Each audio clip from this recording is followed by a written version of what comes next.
संत आहेत आणि म्हणून साधू थोर दाना, साधू थोर दाना, साधू थोर दाना कलियुगी.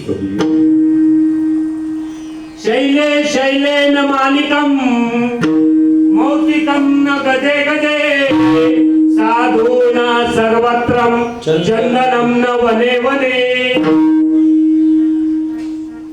शैले शैलेन मानिकम मौक्तिकम न गजे गजे साधूना सर्वत्रम चंदनम न वने वने.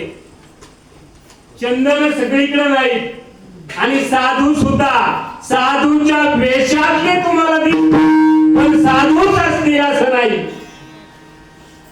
साधूच्या वेशामध्ये आहोत आपण आणि आज तर विचारूच नका, मला राग येतो खूप.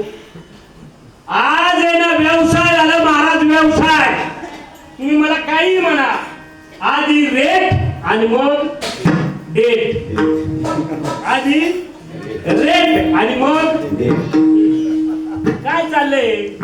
अरे ज्याला पैसे घ्यायचे 15-16 हजार 35-35 हजार नामवंतांचे रेट येतात काय, आणि त्याला पैसे घ्यायचेत ना, मला असं सांगणे त्या महाराजाला, तू तुझा अभंग काय, तू अभंग तयार कर आणि त्या अभंगावरती कीर्तन कर मग पैसे घे.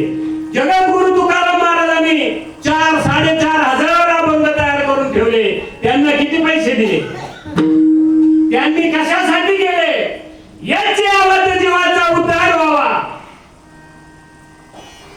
याची आवड जीवाला ते कळावं, जन्म मरणाच्या राजगाडीतून जीवांची सुटका व्हावी. आणि म्हणून साधू संतांनी काय केलं, हालापेष्टा बोलल्या. अरे महत् भाग्य आहे आपलं. जगद्गुरु तुकाराम महाराज, माऊली ज्ञानोबाराय या संत मंडळींच्या नंतर जन्माला आलो. कदाचित अगोदर जन्माला यायला पाहिजे होतं, कदाचित जर अगोदर जन्माला आला असतो आणि ही जर संत मंडळी झाली नसती तर परमार्थ तुम्हाला कळालाच नसता आणि तुम्ही तरी काय ऐकून घेतला असता आमच्या पुढे बसून. उभं हे वाङ्मय आमच्या डोळे म्हणून ऐकताय आणि असं जे बोलतो ना, कुणीतरी मन गडलं असतं का बोलतो नसतं धरलं. अरे तुका म्हणे देती घेती ते नरका जाती. काय चाललंय आपला परमार्थाचा बाजार चाललाय, बाजार. बदल किती झाला, 25-25 वर्ष सप्ताह करून बदल व्हायला पाहिजे. मी म्हणतो 4 लोकांचा जरी बदल झाला तरी महत्व आहे त्याला. परिवर्तन होत नसेल तर ते करण्याला अर्थ नाही. कशासाठी हे करायचंय, कमीत कमी आपला उद्धार व्हावा. ज्ञानदेव म्हणे तरलो आणि आता उतरलो. अरे नामामध्ये संतांमध्ये एवढी पावर आहे.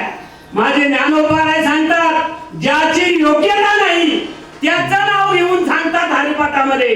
पुराण प्रसिद्ध बोलिले